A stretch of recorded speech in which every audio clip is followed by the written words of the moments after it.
The city of Chicago in the early 1980s, a city defined by still shadows and restless streets by day, life moved as usual. But by night, something darker prowled the streets. Women began disappearing, mothers, daughters, sisters. Their remains, when found, bore marks of cruelty and ritual that shocked even hardened detectives. Whispers spread of a red van of young men under the control of a sadistic leader. This was no ordinary gang. Prosecutors would later call them cowardly weasels who roamed in packs to prey on women. History would remember them as the Ripper Crew. What followed was a series of abductions, murders, and trials that revealed a world of ritualized sadism, fear, and control. A story as much about domination and blind loyalty as it was about violence. The story of Chicago's Ripper Crew, how they came together, how they took indiscriminately. Then one night a woman was rushed into the emergency room, her body mutilated, parts of her torso amputated. Against all odds, she survived. And she would become the witness who exposed one of Chicago's most notorious band of spree killers, the notorious Chicago Ripper Crew. This video is made for educational and awareness purposes only. All information comes from publicly available sources. 1970s. Chicago was a city under pressure. Factories were closing. Unemployment was rising. And tensions on the streets boiled over. Like many American cities, Chicago faced deep division, racial, political, and economic. Protests that began with voices demanding justice often turned into clashes with police. Tear gas, shattered glass, and sirens became the soundtrack of unrest. For some, it was about civil rights and fair housing. For others, it was anger at political corruption, poverty, and police brutality. It was day-to-day operation. It was normal. These riots left scars, mentally, physically, legacy. But they also forced the city to confront truths it had long tried to ignore. Out of the smoke and chaos came demands for reform, and a reminder that Chicago streets have always been a stage for struggle, resistance, and change. And you know something? Change did come. It came for some in the form of revitalization. It brought us to today, a new Chicago, a city of steel stories and survival. Rising from the ashes of the Great Fire of 1871, it rebuilt itself into a world-class metropolis, a place where architecture, sports, food, and grit collide. Today, Chicago's landmarks aren't just tourist stops. They are chapters in a living history book. For instance, here, Willis Tower, the old Sears Tower, once the tallest building on earth. The Willis Tower, called the Sears Tower by many Chicagoans, was completed in 1973 as a symbol of the city's ambition for nearly 25 years. No other skyscraper in the world stood higher. Step out onto the sky deck on floor 103. Above the streets, visitors can step onto a glass ledge to float over the city. It's more than a view. It's Chicago's fearless spirit staring down the sky. And over here, number 2, the Navy Pier stretches into Lake Michigan. The Navy Pier has lived many lives. Built in 1916 as a shipping hub, it trained soldiers during 2 world wars, hosted university classrooms, and even sat abandoned. But like Chicago, the city itself, it refused to fade. Reborn in the 1990s, it became the city's most visited attraction, a playground of theaters, rides, and waterfront celebrations. If you get the opportunity, stop by, get on a ride or two. And over here at Millennium Park, you may or may not have seen the Cloud Gate, the beam. Millennium Park is proof that Chicago can turn even rail yards and parking lots into art. Opened in 2004, after years of delays and ballooning costs, it gave the world one of its most photographed icons, Cloud Gate, or simply called The Beam, a mirror of steel, bending sky and people into something surreal. It's playful, it's bold, it's unapologetically Chicago. And if you stroll along Chicago Riverwalk in Wrigley Building, and here, the Chicago River, much like everything else in Chicago, so much transformed in the 1900s. One of its greatest feats of urban engineering in history, engineers reversed its flow. Today, the Riverwalk is lined with cafes, arts, and architecture. Beside it stands Wrigley Building, a shining white beacon from the 1920s, marking the river as both a lifeline and a symbol of transformation. But Chicago isn't just a city of steel and stone. It's a city of flavors. For instance, born in Chicago, 1943, deep dish pizza flipped the script. A buttery crust, thick layers of cheese, chunky tomato sauce on top. A meal that's more like an event. And then the Chicago-style hot dog. An all-beef dog in a poppy seed bun, loaded with mustard, onions, relish, tomatoes, sport pepper, a pickle spear, and a dash of celery salt. Never ketchup. You're wrong, you're wrong. Creating during the Depression, when vendors piled on toppings to stretch a nickel dog into a full meal, it became an edible symbol of the survival and creativity in making Chicago, believe it or not, a food icon. That's the facts. Now, I'm not going to put on. I'm not. I'm just going to tell you like this. You can catch me with the deep dish pizza all day. I like my deep dish exactly like that. Disrespectful. That got my name written all over it. Sign me up. Never a hot dog, though. It's just not my thing. You know, I'm not going to be able to do. You know what I mean? Don't hate me, fam. We all in this together. That's just my preference. That's just me, though. But as far as the hot dog, that sounds delicious. It's just not my twist, fam. I mean, you do you, Aki, but the deep dish, holla at me. But our research don't stop here. It takes us back before the name Chirac. And here's where our story begins.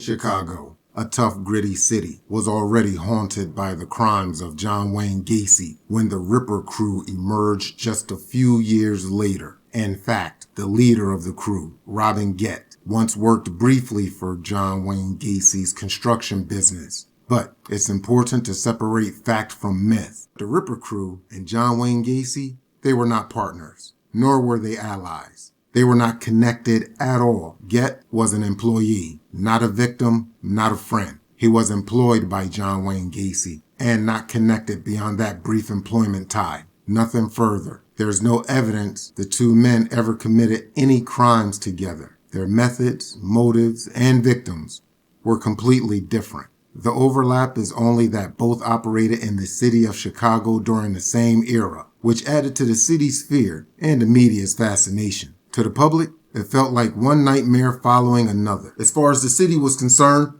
we can't catch a break. Between the riots, the corruption, the police brutality, the fight for civil rights, what's happening in our city? And I know this is a little premature, but before we get into the meat and potatoes of the story, here's a side-by-side of a brief rundown between the Ripper crew and John Wayne Gacy. And what you see here, the Ripper crew, their method of operation is ritualistic, cannibalistic, Satanism, and mutilation, a shared sadism. Whereas John Wayne Gacy operated as a soloist, and his method of operation was control and concealment. The Ripper crew's preference would be soft targeting, women that society wouldn't normally miss, and law enforcement wouldn't devote a lot of resources to chasing down the leads on where these women had gone. John Wayne Gacy's preference were young boys and young men. The tools for the Ripper crew were handcuffs, rope restraints, a garrote, and knives. John Wayne Gacy's tools, handcuffs, rope, tourniquet, chloroform, strangulation.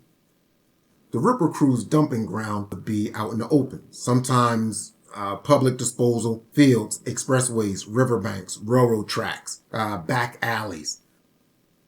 John Wayne Gacy's dumping ground in and around his home property. And when he ran out of space there, he would dump them into the river. The only main glaring similarity is in and around the Chicago area. The timelines trailed behind each other. When I say each other, the Ripper crew crimes trailed John Wayne Gacy once he was already apprehended. Now that we know who our players are, rightfully so, we're going to start with who is called the ringleader. That would be this fella right here, Robin Gecht. Born in 1953, Illinois, he grew up in Chicago and was known to be a troublemaker. He had a troubling behavior at an early age. But guess what? The guy found love somehow. He was married and had children. I guess every pot finds a lid. I'm not judging, but we're going to keep moving forward. Anyway, oddly enough, this is the one that had the connection with John Wayne Gacy. You know, just a basic employer-to-employee relationship, nothing serious. You may or may not know John Wayne Gacy owned businesses and whatnot, one of them being construction. This fellow, Robin Gecht, did some odd jobs here and there for John Wayne Gacy, but that is the only connection of their relationship. Everything else just happens to be coincidental, believe it or not. Unlike Gacy's victims, Gecht was not harmed at all. He aged out of Gacy's target range. His personal life, he was considered the ringleader of the Ripper crew. He had strong influence over the others, who described him as charismatic but sadistic. He had a behavior of being obsessed with Satanism and mutilation rituals. According to court documents, he allegedly set up a secret satanic chapel in his attic where victim body parts were kept. And I wish I could share with you, we all know what a cannibal is, so there's that. And for the other one, I can't even begin to share with you what he was doing with the body parts. Well, just use your imagination with the rest of it. Whatever you're thinking, that's exactly what he was doing.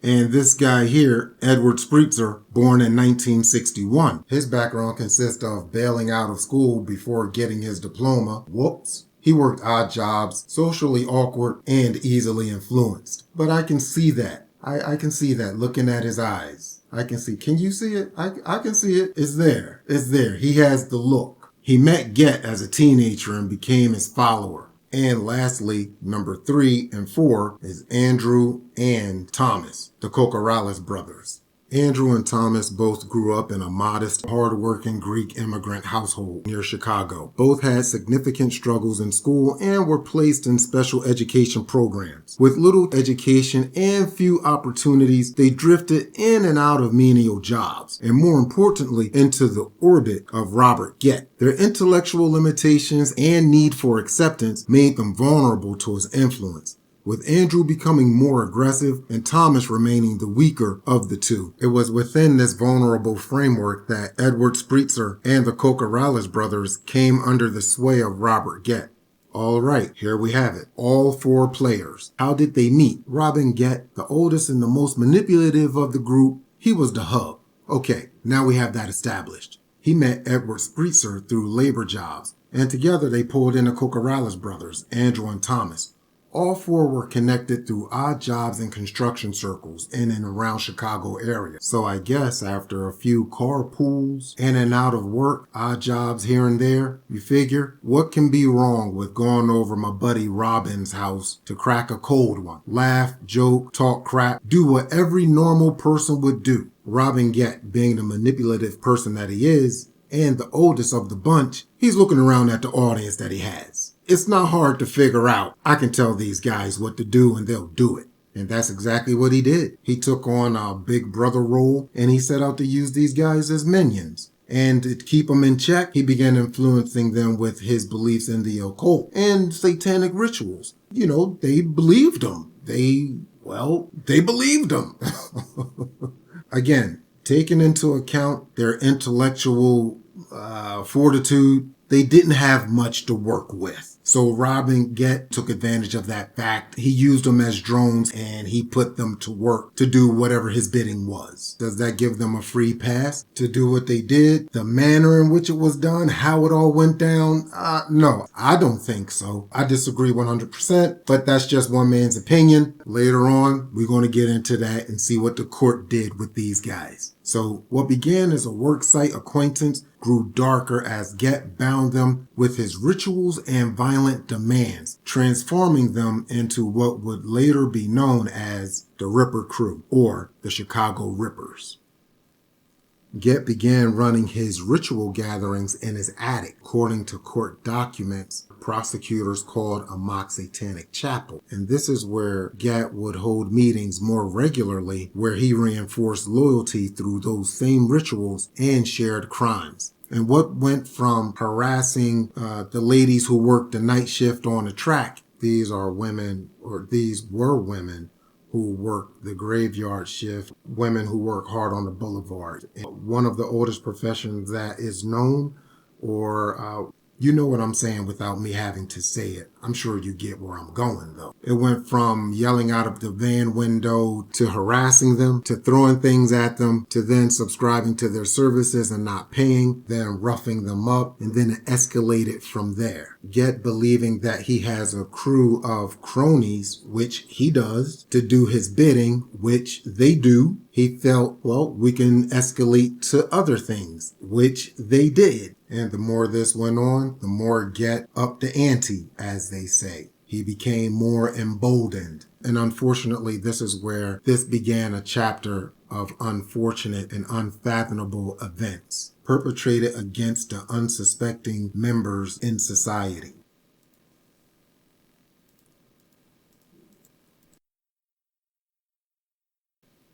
All right, so here we are.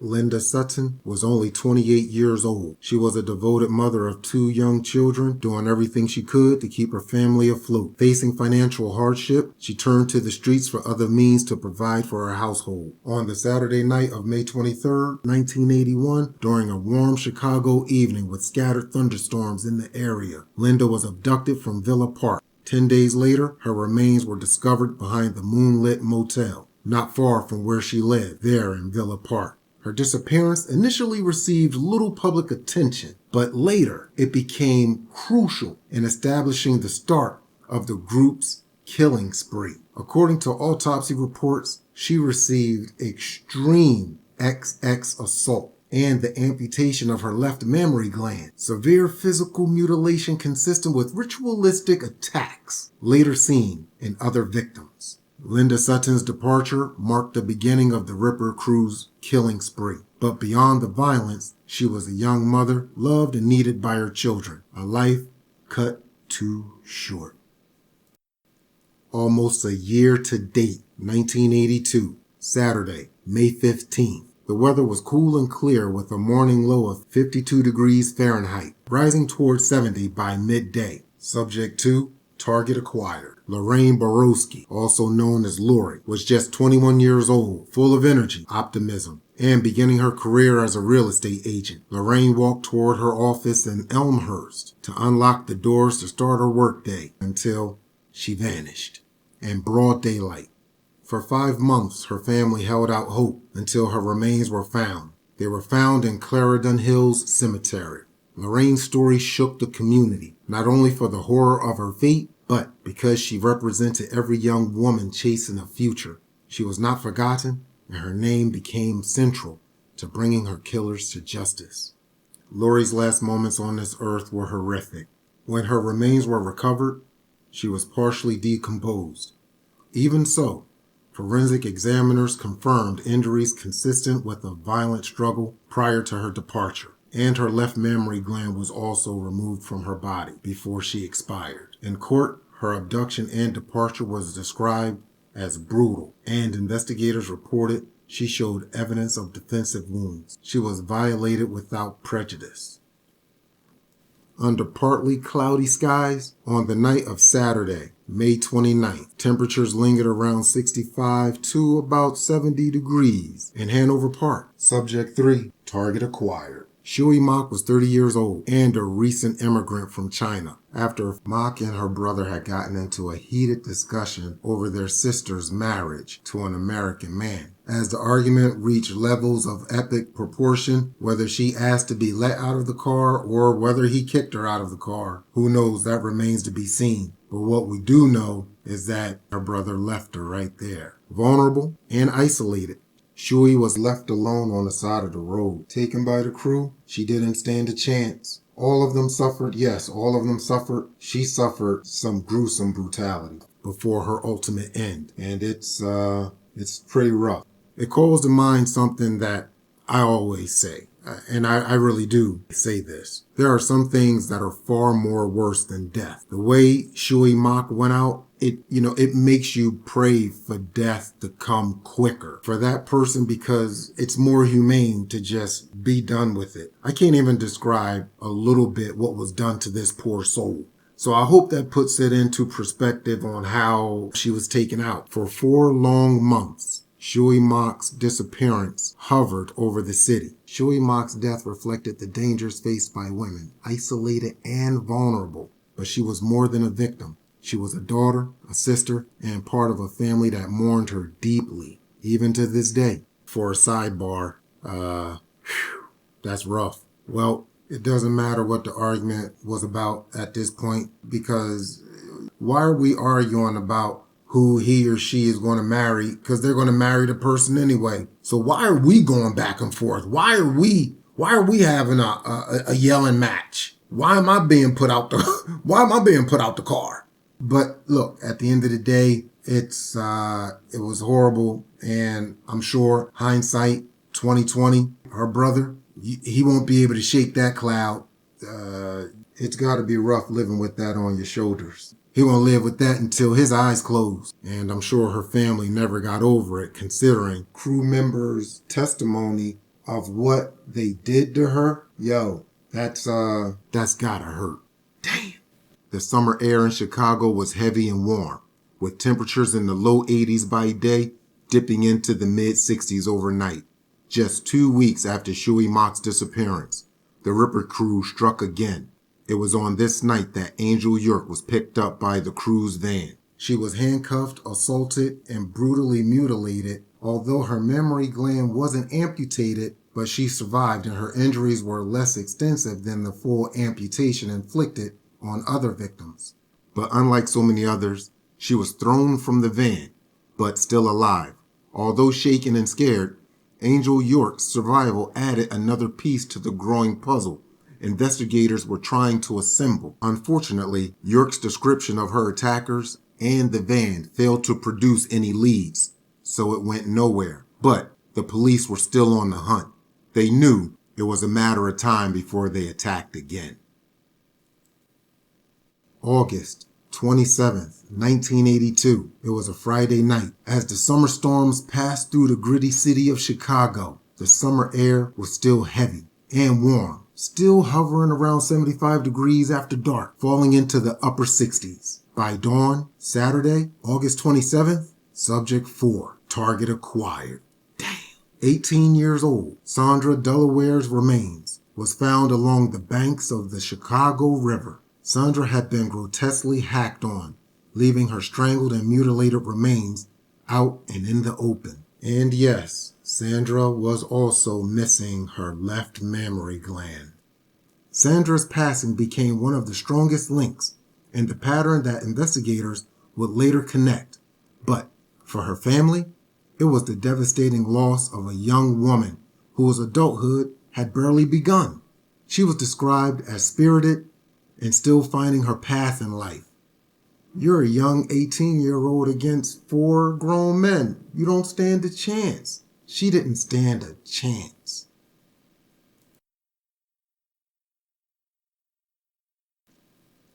On Tuesday night, September 7th, 1982, temperatures hovered in the mid-60s to 70s Fahrenheit. Subject 5, target acquired. Rose Davis was a 30-year-old woman who lived in Chicago. By September 8th, her remains were discovered in a Chicago alley, showing the same ritualistic mutilation seen in Sandra's case.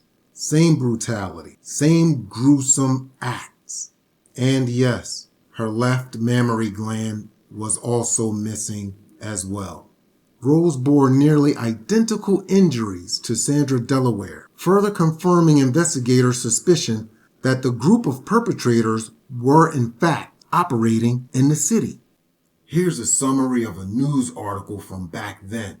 This is what Rose's mother, Grace Beck, had to say when she learned of her daughter's passing. In September of 1982, tragedy struck the family of Rosemarie Beck Davis, a 31-year-old woman originally from Bloomington, Illinois. Her body was found on September 8th near the apartment building of North Lakeshore Drive in Chicago. She had been brutally beaten, strangled, and left partially clad. The discovery was made by a garbage collector who immediately alerted police. But the cruelty after her death was compounded by what came after. By the time Rose's mother, Grace Beck, learned of her daughter's passing, Rose had already been cremated. Grace first heard of the news not from investigators, but from a friend who caught it on the Chicago radio station 9 days later. Grace described the moment as terrible shock. Quote, Rose Davis had been born in 1951, married in 1975, a graduate of Mid-State College in Peoria, and alongside her husband had operated a furniture and rug store in Chicago. She's been dead and cremated, and we didn't know anything about it.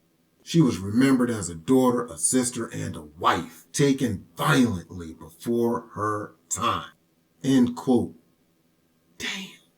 For her mother, the pain was double. The silence, the lack of notification, and the unanswered questions that lingered long after Rose was gone. Police informed the family that Rose's death had been ruled a strangulation homicide. Investigators briefly held a European man for questioning, but he was later released. Rose Davis' life and departure remind us that she was more than a case file. She was a person with a name, a life, and loved ones left behind, haunted by the unimaginable she suffered before leaving this place.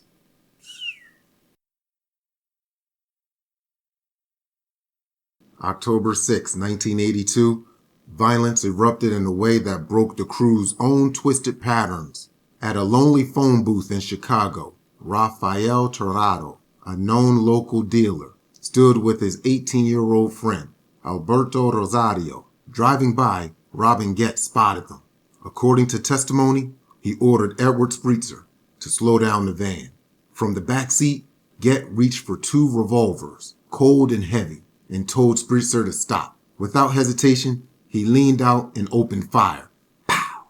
Pow! The thunder of the shots shattered the quiet streets.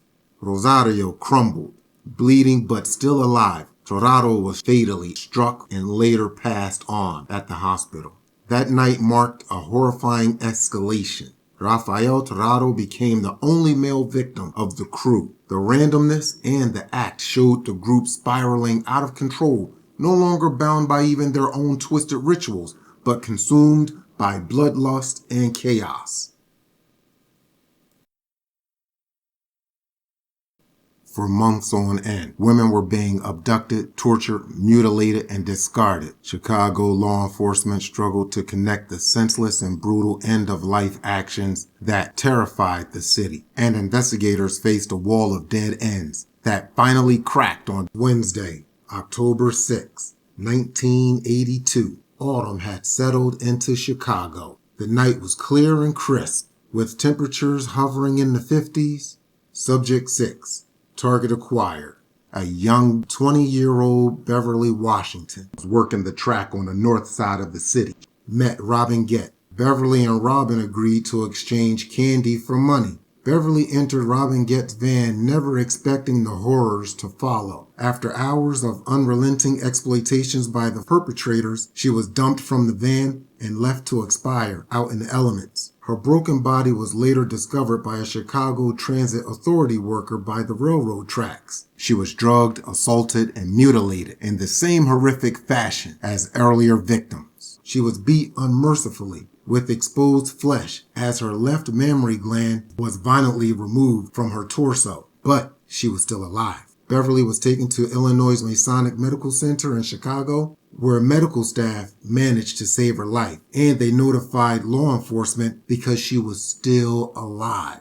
Although in intensive care, investigators were astounded by her survival and the information Beverly was able to provide. This was the first time investigators had any information that linked them directly to the perpetrators. Though she was permanently scarred by the attack, mentally and physically, she managed to give investigators the crucial details that would unravel the case. Washington told detectives about the man who called himself Robin, about the 1975 red Econoline van that almost became her tomb, and how she was dumped near some railroad tracks. Her testimony gave police their first living witness who could place the killers at the scene. This tied everything together. Beverly gave accurate and detailed information that would break the case wide open. Detectives soon connected the description of the red van and the men to Robin Gecht, a construction worker with a disturbing past. As they dug deeper, they uncovered his circle, Edward Spritzer, and the brothers, Andrew and Thomas Cocorales. On October 20th, 1982, police finally moved in on Robin Gecht.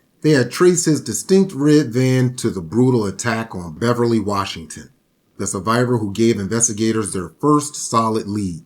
Gecht was arrested, but released only days later when he managed to post bond. Investigators pressed on. November 5th, Gecht was rearrested. This time, he was formally indicted, ordered, and held on a staggering $1 million bond. The dragnet widened from there. On November 7th, police captured both Andrew and Edward Spritzer. Within hours, broke down, confessing to as many as 17 acts of lives being extinguished from this earth. 3 days later, indictments were handed down, and both men were ordered held without bond. Thomas Cocorales was arrested on November 12th. In his confession, he described how the men took women back to Gecht's attic, what Gecht chillingly called his satanic chapel. There's where women were assaulted, tortured, and mutilated. Thomas claimed Gecht used a wire garrote to amputate the mammary glands, and parts were consumed in a ritual. He described seeing as many as 15 separate mammary glands stored in one box. That's a lot. By the end of 1982, the Ripper Crew's reign of terror had ended. Spritzer and the Cocorales brothers were convicted of multiple end-of-life actions. Despite this, Robin Gecht remained the only member of the crew to maintain his innocence. With no direct forensics to link him to the murders, he was never tried for homicide. Instead, in 1983, he was convicted for the non-fatal attack on Beverly, Washington. By the time the case reached court, prosecutors laid bare the darkest truth of all. The Ripper Crew did not kill at random, argued the prosecution. Each attack followed a pattern, a ritual carefully shaped by their leader, Robin Gecht. Victims lured into the red Ford van. Inside, a garrote was used to sometimes strangle, other times mutilate. Extreme XX assault was carried out as if following a script under the Gecht commands. But it was what happened afterward that set these crimes apart. According to confessions, Gecht insisted that women's mammary glands be amputated and taken back to his attic, a place followers called the chapel. There, by candlelight, he staged grotesque ceremonies.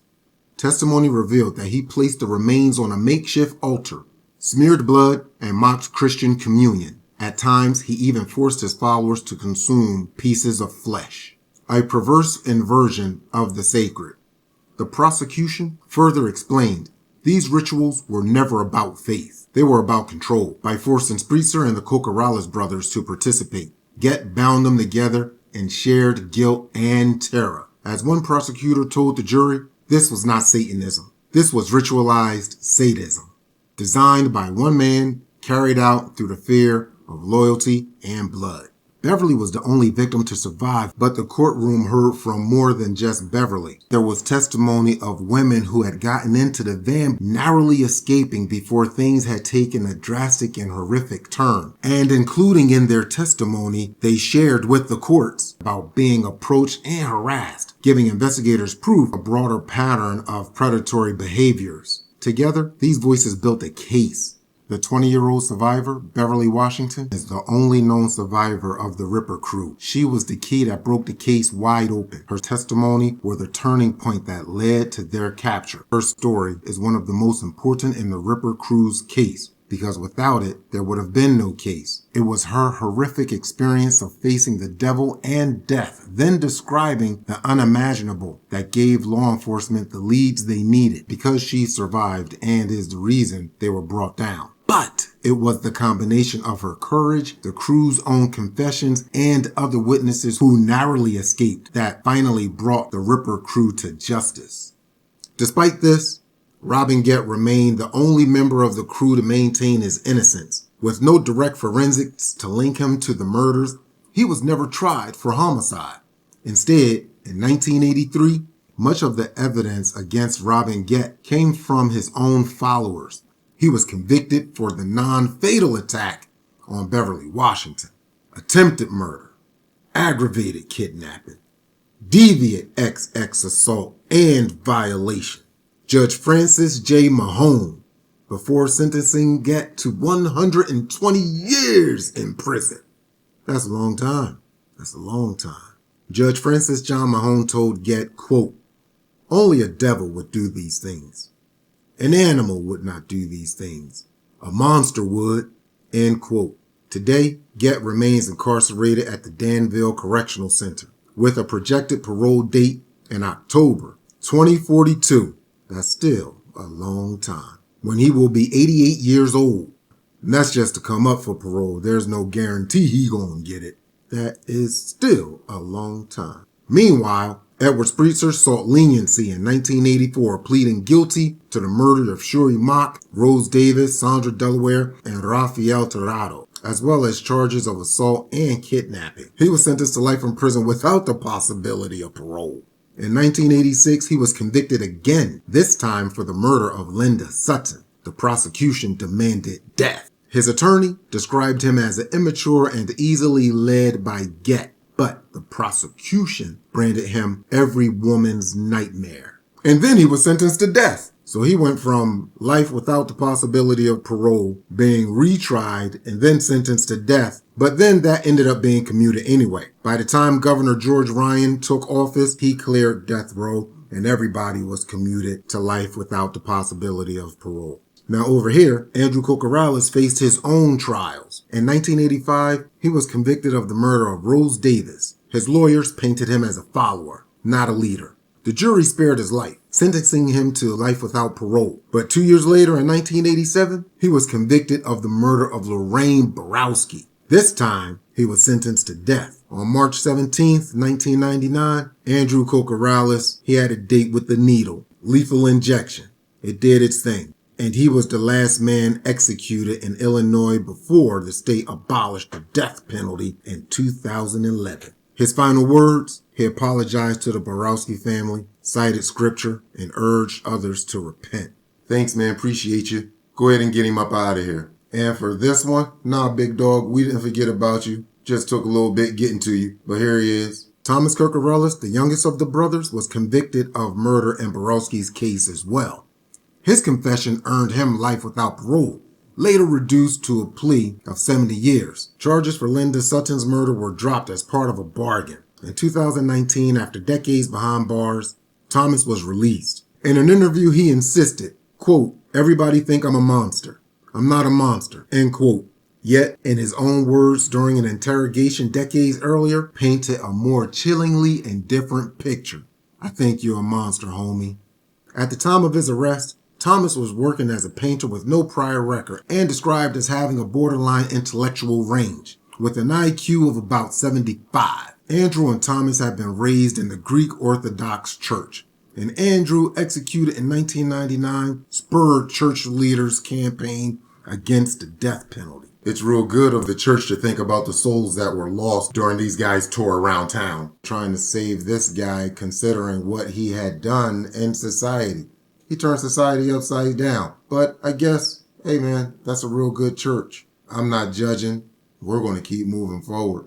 In the story of the Ripper Crew's arrest and trials, it exposed not only the cruelty of their crimes, but the unsettling influence of Robin Gecht, a man never convicted of murder, yet seen by his own followers as the one who bound them together through ritual and control.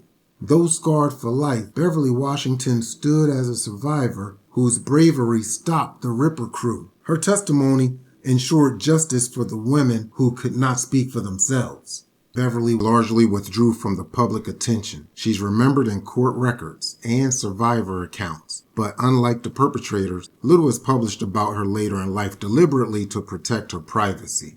Chicago will always carry the scars of the Ripper Crew. The city has never been defined by those band of misfits, Out of the darkest crimes came survivors who spoke, families demanded justice, looking for closure that never comes, and a community that refused to be broken. Today, Chicago is remembered, not for its monsters, but for its music, its food, deep dish pizza. Holla at me. Remember, y'all can keep that dog though.